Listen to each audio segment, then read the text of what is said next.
महाभारत आदि पर्व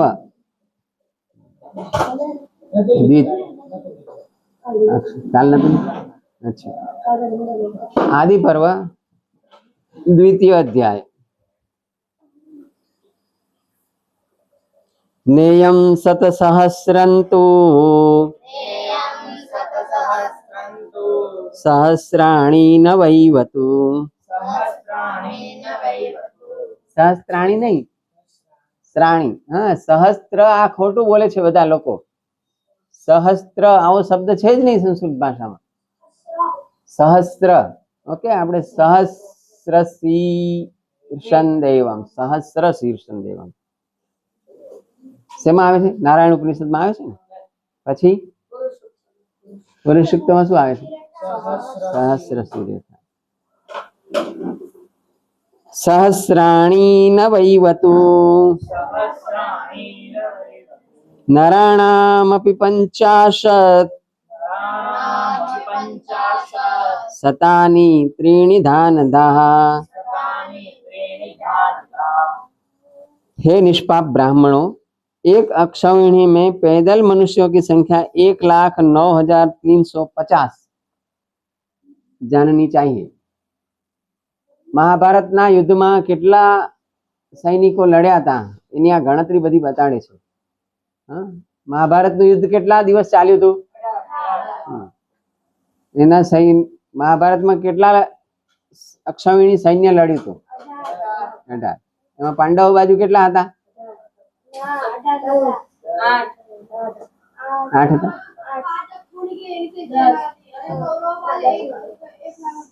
पांडवो बाजू 7 अक्षौहिणी सैन्य હતું कौरवो बाजू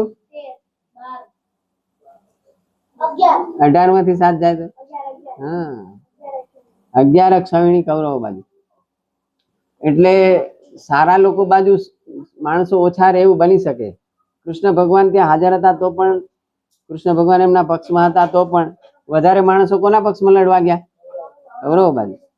એટલે એવું જરૂરી નથી કે તમે સાચા હો તમે સજ્જન હો તો લોકો તમારી બાજુ રહે એવું જરૂરી નથી સમજ્યા। આ મહાભારત વ્યાસ ભગવાને શા માટે લખ્યું આ બધું શીખવાડવા માટે જ લખ્યું છે એટલે ધ્યાન રાખવાનું।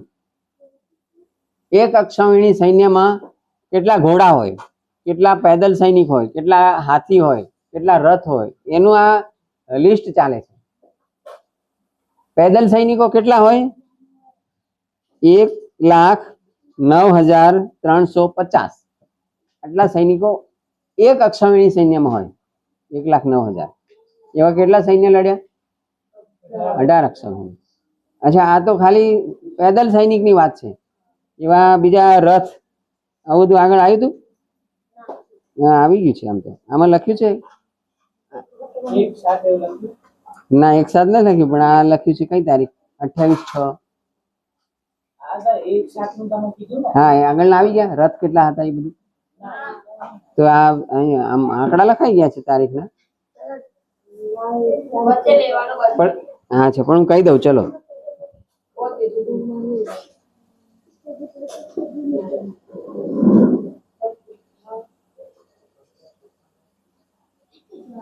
आखी सिस्टम है आमा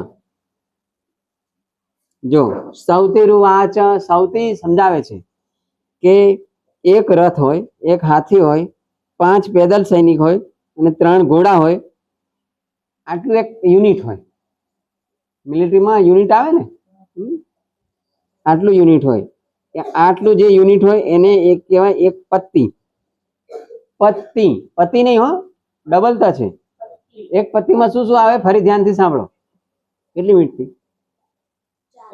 4 કરવો છે લાંબો एक पत्ती में एक रथ एक हाथी 5 पैदल सैनिक અને 3 घोड़ा આટલું યુનિટ હોય એને એક પત્તી કહેવાય ઓકે। अच्छा આવી પત્તી છે 3 પત્તી થાય આવી એને એક સેનામુખ કહેવાય ખબર પડી 3 पत्ती नु एक सेनामुख એટલે એક પત્તીમાં એક હાથી હોય એક રથ હોય બરાબર તો અને એવી 3 થાય ત્યારે એક સેનામુખ તો એક સેનામુખમાં કેટલા રથ થયા 3 ખબર પડી અને એક પત્તીમાં પેદલ સૈનિક 5 હોય તો સેનામુખો 15 થાય. અચ્છા, આવા 3 સેનામુખ જ્યારે થાય ત્યારે એને એક ગુલ્મ કહેવાય. ખબર પડી?